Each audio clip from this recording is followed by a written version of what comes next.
The grand hall of the Galactic Council shimmered with light that bounced off its crystal walls. Ambassador William Carter sat straight in his chair, his face showing no emotion. Inside, he felt anger building as he listened to the Zaveri representative speak against humans once again. "The human species remains unpredictable and dangerous," said High Counselor Thrixva. Her blue tentacles waving in what humans had learned was a gesture of superiority. They solve problems with violence first. They expand too quickly. Their emotions cloud their judgment. Carter looked down at his notes. This was the 5th time in 3 years that Earth had asked for full membership in the Galactic Council, and for the 5th time, it seemed they would be denied. Next to him, Susan Miller, his deputy, passed him a small data pad. The message was simple. "They've made up their minds already. Protocol Omega." Carter gave a small nod. They had discussed this moment many times. Earth's leaders had decided that if they were denied again, they would take a different path. Around the great circular table sat 27 different alien species. Some were old allies who had helped humans when they first reached the stars 30 years ago. Others were ancient enemies who had tried to stop human expansion. All of them now watched as Thrixva continued her speech. "The Zaveri Imperium proposes that humans remain as probationary members for another 10 standard years," she said. "They may continue limited trade and cultural exchange, but will not have voting rights or protection guarantees." The Aldari representative, a tall, thin being with gray skin, stood up. "We second this proposal. Humans have much to learn before they can join us as equals." Carter felt his heartbeat quicken. The Aldari had been Earth's strongest supporters until recently. Their change of position was the final betrayal. When the voting began, Carter didn't need to watch. He knew the outcome. Susan's hand found his arm and squeezed it gently. They had prepared for this day. The council leader, an ancient Mithrani whose age was measured in centuries, spoke in a voice that carried across the hall. "The vote is complete. Earth's petition for full membership is denied. The probationary period will continue for 10 standard years." The room grew quiet as Carter stood. Every eye and sensory organ turned toward him. He straightened his blue uniform and took a deep breath. "For 30 years, humanity has worked alongside the races of this council," he said, his voice calm but firm. "We have followed your rules. We have shared our technology. We have fought in your wars and healed your sick. Yet you still see us as lesser beings." He looked around the room, meeting the gaze of each council member. "Today, humanity withdraws from these talks. We will no longer ask for what should be freely given between equals." Shocked whispers spread through the hall. No species had ever withdrawn from council negotiations voluntarily. "Ambassador, this is most irregular," the council leader said, his voice showing rare emotion. "Perhaps we can discuss." "There is nothing more to discuss," Carter interrupted. "Earth has made its decision." He nodded to Susan and the 4 other human delegates. They stood as one and gathered their materials. "What will you do without council protection?" Thrixva asked, her voice no longer confident. "The galaxy is full of dangers for isolated worlds." Carter allowed himself a small smile. "We will do what humans have always done, Counselor. We will survive. We will adapt. We will thrive." The human delegation walked toward the exit. Before leaving, Carter turned one last time. "When we meet again, it will be on different terms. Good day." As the doors closed behind them, Susan looked at Carter with worried eyes. "Do you think they'll try to stop us?" Carter shook his head. "They don't believe we can survive without them. That's always been their biggest mistake." Back on their ship, Carter sent a simple message to Earth Command. "Protocol Omega initiated." The reply came almost instantly. "Understood. Operation Silent Shield is now active. All units acknowledge. Come home, Ambassador. The real work begins now." Carter looked out at the stars as their ship pulled away from the council station. Humanity had been patient for 30 years. That patience had just run out. The galaxy would soon learn what humans were truly capable of when they stopped playing by someone else's rules. 6 months passed since the humans left the Galactic Council. At first, nothing seemed to change. Then slowly, alien worlds began to notice the quiet disappearance of human presence throughout the galaxy. On the trade hub of Nexus Station, shop owner Vrillkaz stared at his empty shelves where human goods once sat. No more shipments, he told customers who asked for Earth coffee or human medicines. They stopped coming 3 weeks ago. This scene repeated across 1,000 worlds. Human traders closed their businesses. Scientists ended their research partnerships. Diplomats shut down their offices. It happened without drama or announcement. They simply left. Admiral Laura Bennett stood on the bridge of the UES Defiant as it pulled away from the Joint Defense Station orbiting Mithrani Prime. The Mithrani commander's face filled the view screen. "You cannot leave now," he said, his normally gray skin turning pale blue with stress.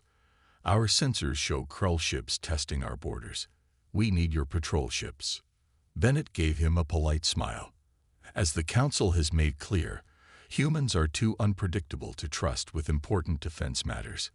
We wouldn't want to cause any problems with our aggressive tendencies." The Mithrani commander's mouth opened and closed without words. "Good luck with the Krelll," Bennett said before cutting the connection. Back on Earth, the changes were even more dramatic. The old United Nations building in New York now housed the new Human Defense Command. Military engineer Peter Hayes walked through a vast underground facility beneath the Rocky Mountains, watching as workers installed the final pieces of the quantum communication network. "Test the link to Saturn base," he ordered. A technician pressed several buttons. "Connected, sir. Response time is 0. "It's instant." Hayes nodded with satisfaction. During Council negotiations, humans had claimed this technology was still theoretical. In truth, they had been using it for 5 years. "Activate the full network," Hayes said. "All human worlds and ships need to be connected before Phase 2 begins." In orbit around Mars, the shipyard stretched for kilometers. Construction drones moved like busy insects around half-finished warships. These yards had been hidden from alien sensors by advanced cloaking technology. Another theoretical human advancement. Ship designer Julia Conway watched from a viewing platform as the newest vessel, UES Vindicator, powered up its engines for the first time. "How many ships can we build each month?" asked the officer beside her. 20 combat vessels, 15 support ships," Conway replied. "And before you ask, yes, that's 10 times what we told the Council we could produce." Across human space, similar preparations continued. On the mining colony of Ceres, workers loaded special cargo onto unmarked ships. The crates contained defense systems that would soon protect all human worlds. Meanwhile, in Council space, small problems began to multiply. The Zaveri capital suffered 3 power outages in 1 week.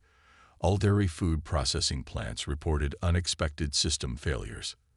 The Mithrani found that their advanced medical equipment was no longer working correctly. These systems all had one thing in common: humans had helped build them, and humans had secretly placed small switches inside. Not to harm, just to remind. On the Council station, emergency meetings became common. "We must reach out to the humans," suggested a minor council member. High Counselor Thrixva of the Zaveri silenced him with a wave of her tentacles. "They will return when they realize how much they need us. Humans cannot survive alone." The council leader looked less certain. "Are we sure about that? Our analysts report unusual activity in human space." "Nothing to worry about," Thrixva insisted. "Their technology is far behind ours. What could they possibly do?" The answer came sooner than expected. 8 months after the humans left, deep space monitoring stations detected a large Krelll fleet moving toward Zaveri border worlds. The stations sent automatic warnings, but the defensive systems did not activate. The Krelll attack caught the Zaveri completely unprepared. As their colony worlds called for help, the Council realized a terrible truth. Much of their defense network depended on human maintenance crews who were no longer there. The galaxy was about to learn exactly what humans could do by experiencing the void they left behind. The Krelll attack on the Zaveri border worlds was swift and brutal. 3 planets fell in less than a week. The proud Zaveri fleet, once considered the strongest in the galaxy, struggled to respond. Their weapons fired at reduced power. Their shields failed at critical moments. Their targeting systems lost accuracy. "How is this happening?" screamed High Counselor Thrixva during an emergency council meeting. "The Krelll should not be able to defeat our defenses." The council leader looked tired as he replied, "It seems the human maintenance crews were doing more than simple repairs. Many of our systems were dependent on their constant attention." "Why weren't we told this?" demanded the Aldari representative. "Because we never asked," said the council leader simply. "We assumed we understood their technology. We were wrong." On the 3rd day of the attack, Thrixva sent an urgent message to Earth. Her blue tentacles trembled as she recorded it. "Respected human leaders," she began, her tone now humble. "The Zaveri Imperium requests your immediate technical assistance with our defense systems. We offered generous payment and are willing to discuss revised council membership terms." The response came 12 hours later. It was not what she expected. Defense Secretary Alan Murphy appeared on screen, his expression neutral. As per Galactic Council Provision 347b, non-member species are prohibited from providing military aid to Council races during active conflicts. We wish you the best of luck in your endeavors. Thrixva recognized her own words from 3 years ago, when humans had requested help against the pirate fleets targeting their colonies. The irony was not lost on her.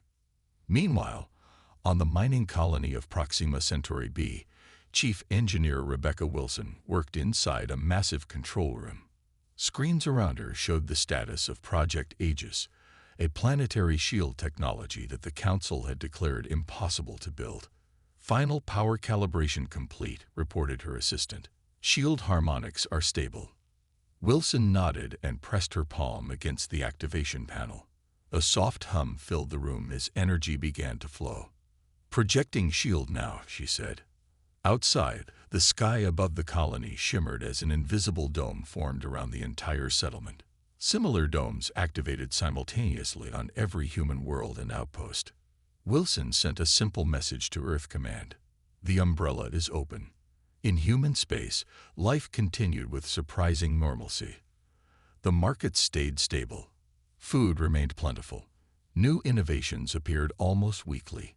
While the rest of the galaxy descended into chaos, humanity prospered in isolation.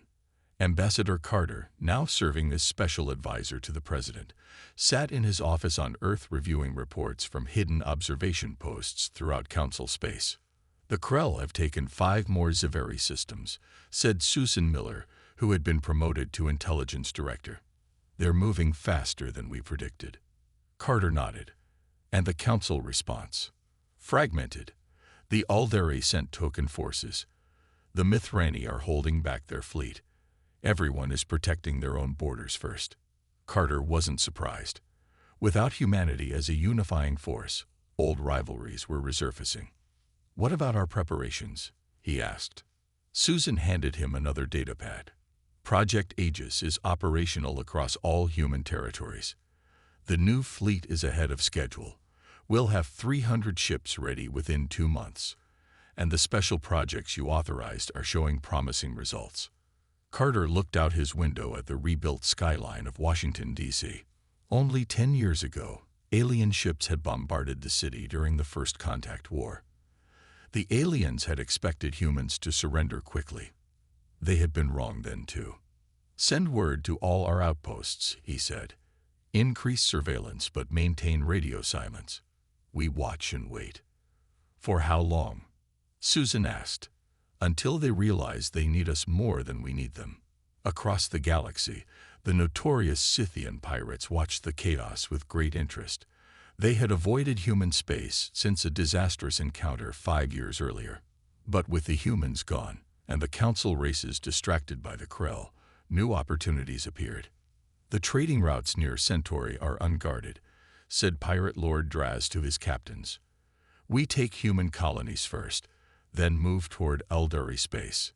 His captains cheered, unaware that the humans were far from defenseless. They were about to learn what happened when you mistook patience for weakness. The Scythian pirate fleet moved through space toward the human research outpost on Epsilon Indi. 10 heavily armed ships, led by the infamous dreadnought Shadow Fang, dropped out of faster-than-light travel at the edge of the system. "No defenses detected," reported the sensor officer on the lead ship. "Just as our scouts said. The humans have abandoned their outer posts." Pirate Lord Draz smiled, showing sharp teeth. "Begin the attack. Take anything valuable. No prisoners." The pirate ships moved forward, weapons hot. They expected an easy victory. What they found was something else entirely. As they approached the planet, a massive vessel suddenly appeared on their sensors. It was unlike any ship they had ever seen. Sleek and dangerous, it bore no council markings, only the simple Earth emblem on its hull. Inside the UES Valiant, Captain Frank Martinez watched the pirate fleet on his command screen. "They've spotted us," he said calmly. "Prepare to engage." His weapons officer looked nervous. "Sir, this will be the first combat test of the new systems." Martinez nodded. "Then let's make it count." The Valiant moved with impossible speed for a ship its size. Before the pirates could react, it was among them, weapons firing with deadly precision. The first pirate ship exploded without even getting a shot off. 2 more followed within seconds. "What is happening?" screamed Draz as his flagship shook from a direct hit. Their weapons shouldn't be this powerful.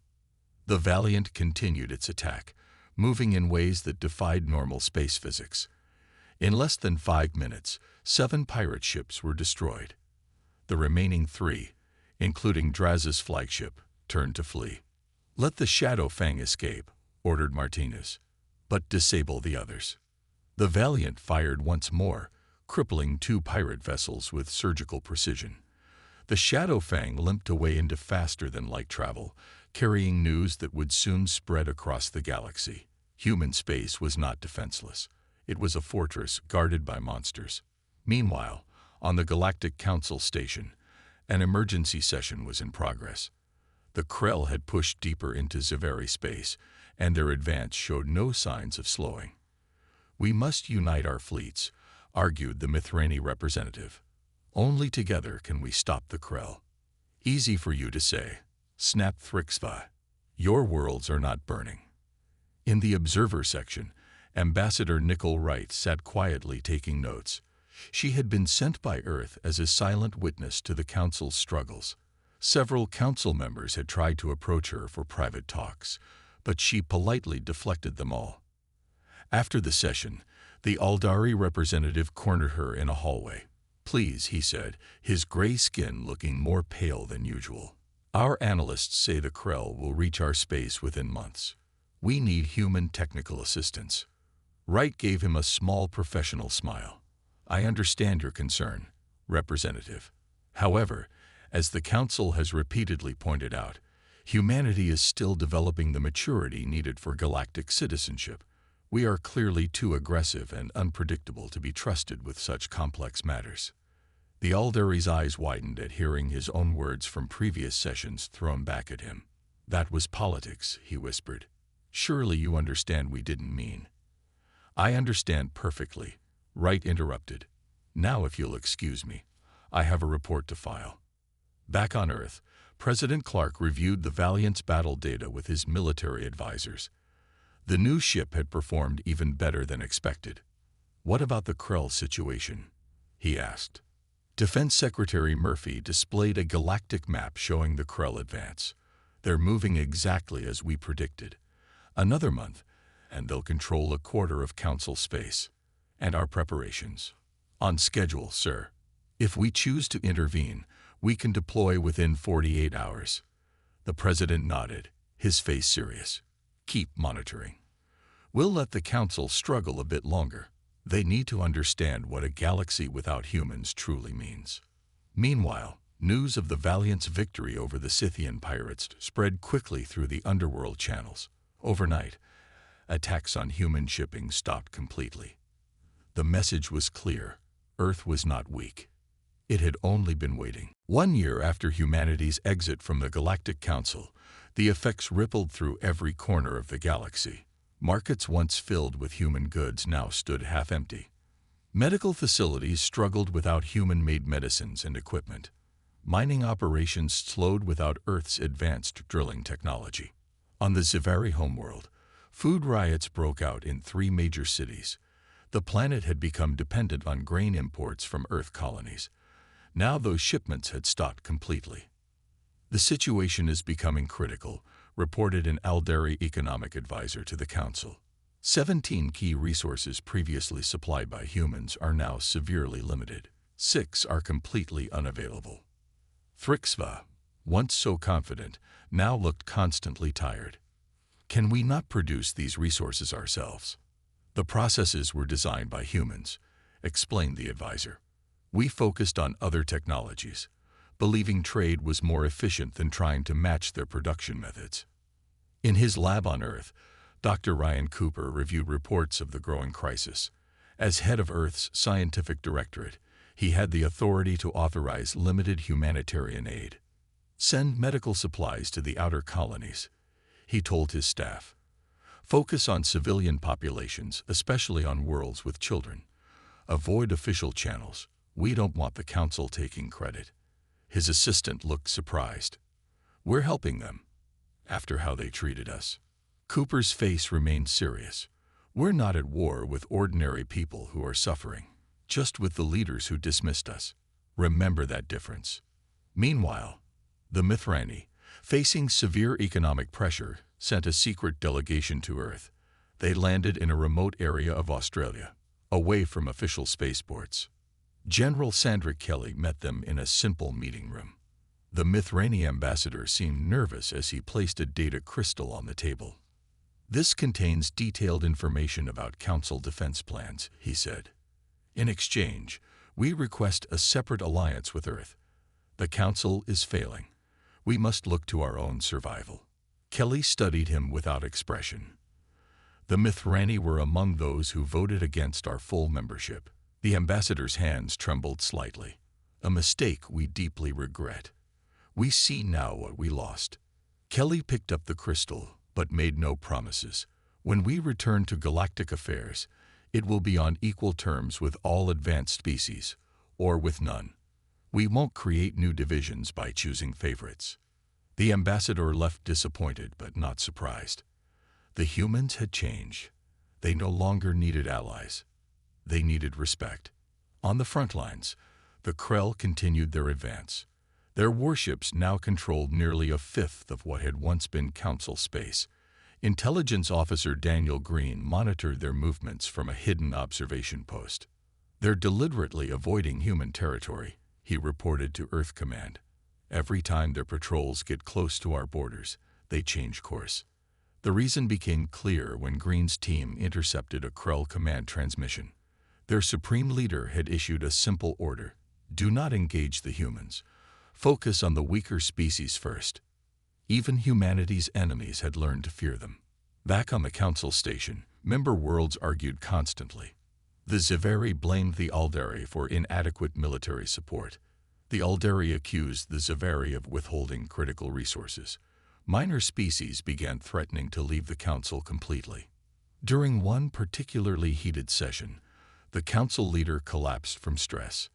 Medical teams rushed him to treatment, but the damage was done. For the first time in 200 years, the position of Council leader stood empty.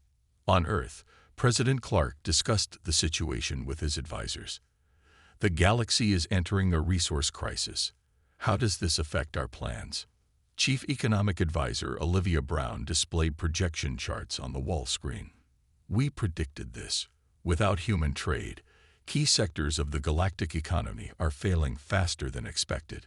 Another 6 months and several major systems will face complete collapse.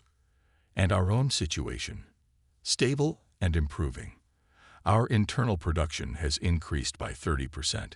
New colonies are thriving. The quantum communication network has decreased transportation costs significantly. The President nodded and turned to Defense Secretary Murphy. And if we need to intervene against the Krelll, our forces stand ready, Murphy replied. But every day we wait, we grow stronger while they extend their supply lines. Clark looked thoughtful. Then we continue to wait. Let's see how desperate the Council becomes before they truly understand what they've lost. 18 months after the humans left the Council, the galactic situation grew even worse. The Krelll now controlled nearly a third of former Council space. Trade routes were disrupted everywhere.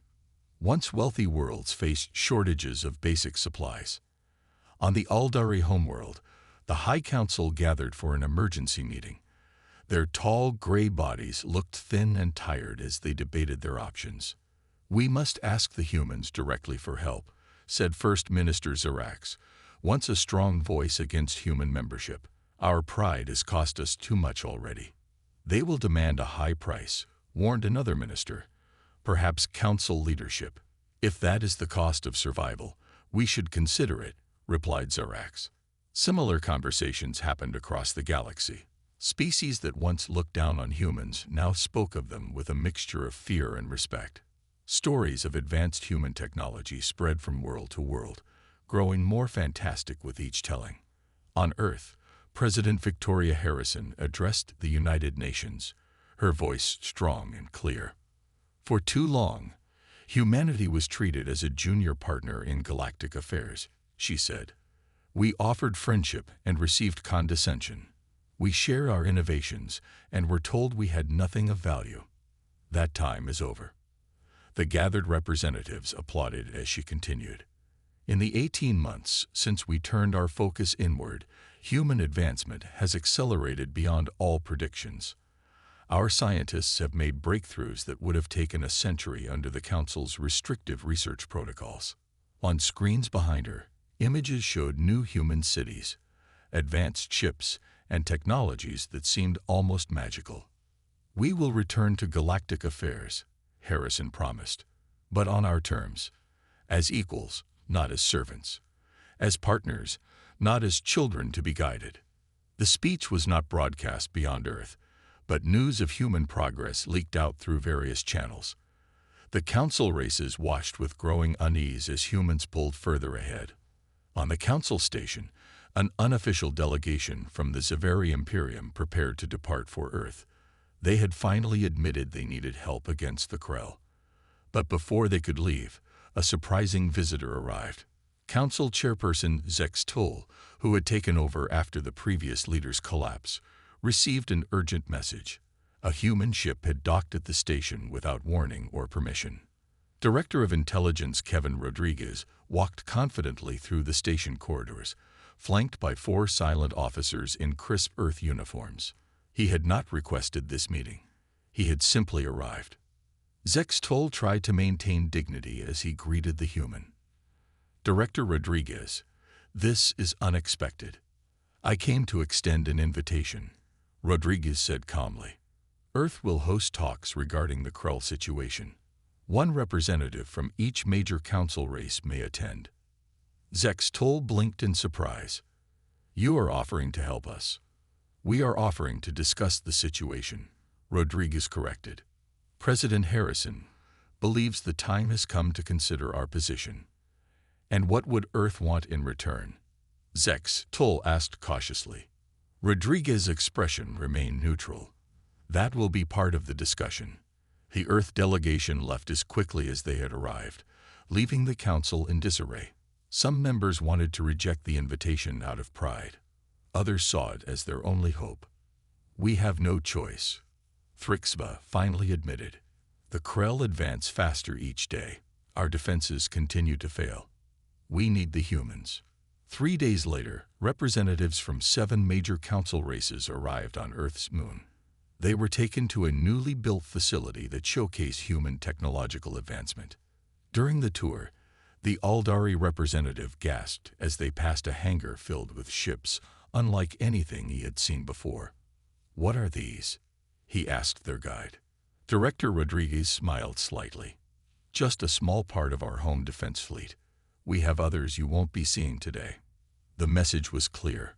Earth was no longer hiding its strength.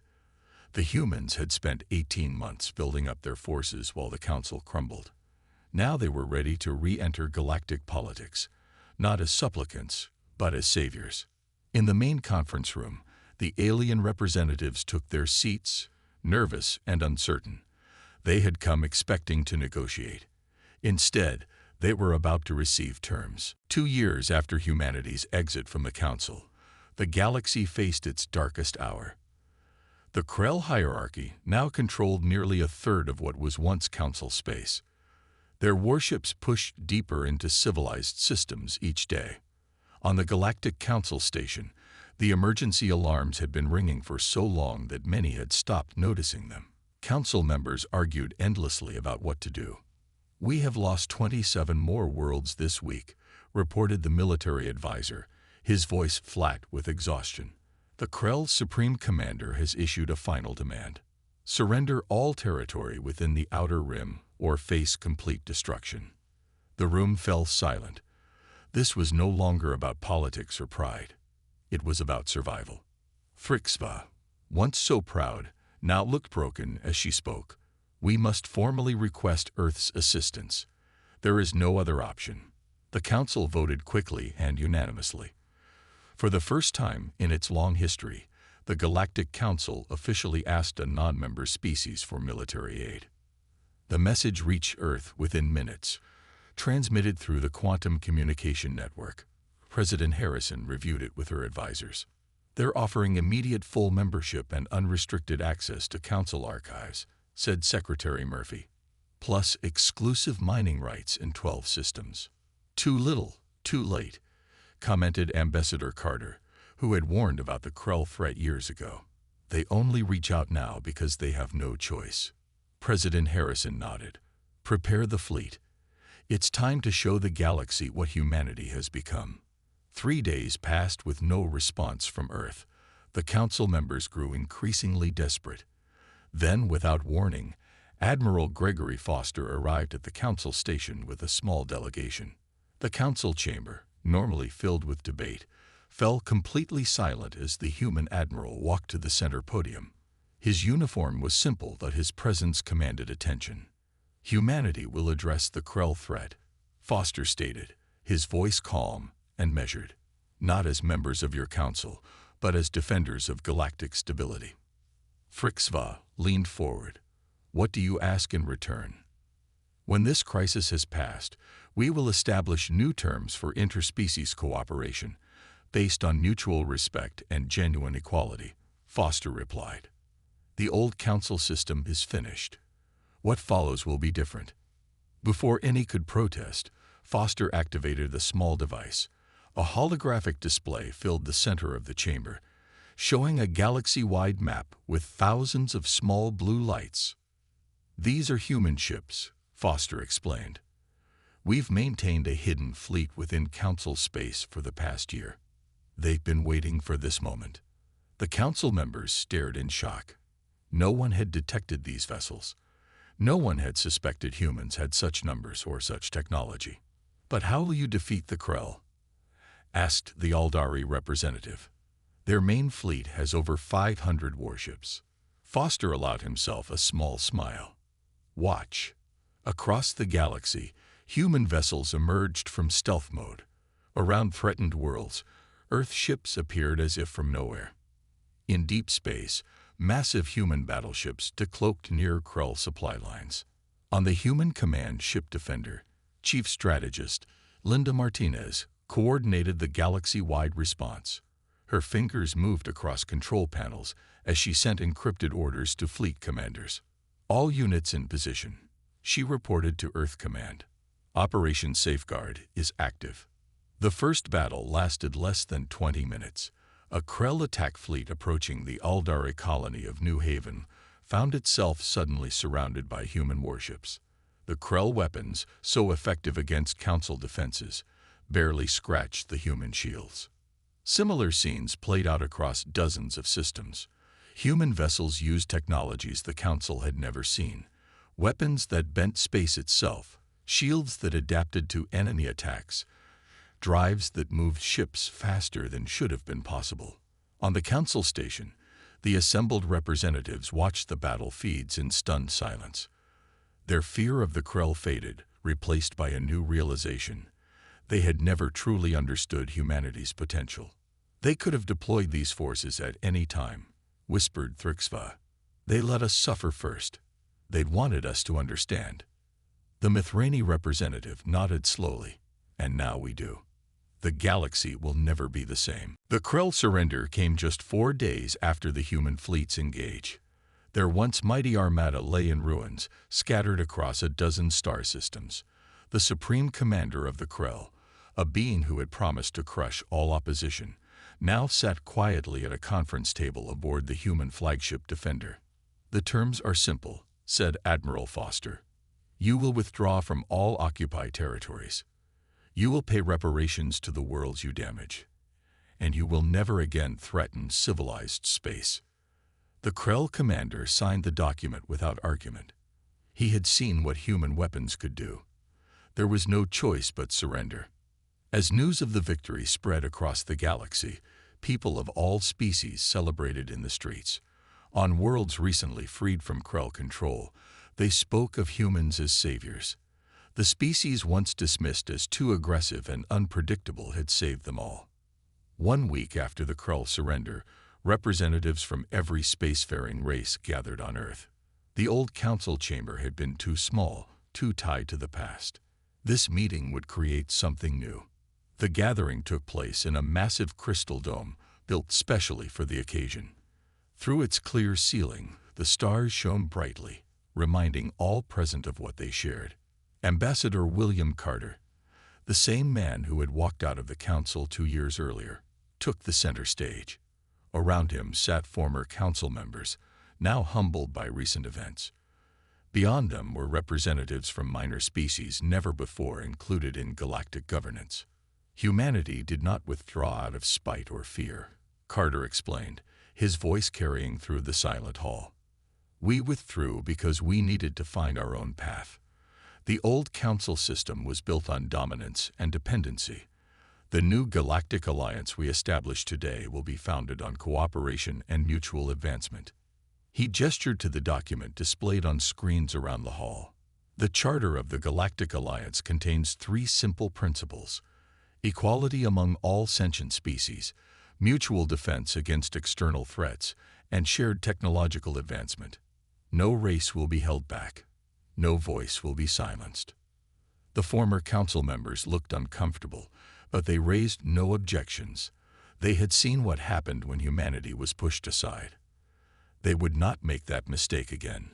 One by one, representatives approached to sign the charter. First came the major powers, Zivari, Aldari, Mithrani, followed by dozens of minor species never before given equal standing. Last came Lisa Montgomery, chosen as the first human president of the Galactic Alliance. As she signed, applause filled the hall, echoing beneath the crystal dome. On an observation deck overlooking the ceremony, Admiral Bennett stood beside Captain Martins of the Valiant. "Do you think they've learned their lesson?" Martins asked, watching as former enemies now stood together. Bennett's eyes followed the Zivari representative, HFY, once so dismissive of humans, now carefully respectful as she spoke with Earth scientists. "They're beginning to," Bennett replied with a slight smile. "And this is just the first day of school." Later that evening, President Montgomery addressed the galaxy in a broadcast translated into over 300 languages. "Today marks a new beginning," she said. "Not human dominance, but true partnership. We had to step away to show what was possible. Now we step forward together." Across human space, citizens watched with pride. The ships that had defended the galaxy now returned to peaceful duties. The weapons that had defeated the Krelll were set aside, though not forgotten. In his office in New York, William Carter packed his personal items. His job as ambassador was complete. Earth had finally found its rightful place among the stars. He paused at the window, looking up at the night sky. 2 years ago, he had walked out of alien chambers, taking humanity on a risky path of isolation. Now the galaxy understood what humans had always known. True strength comes not from dominance, but from independence and conviction. The lesson had been harsh, but as the new Galactic Alliance took its first steps, it seemed the lesson had finally been learned.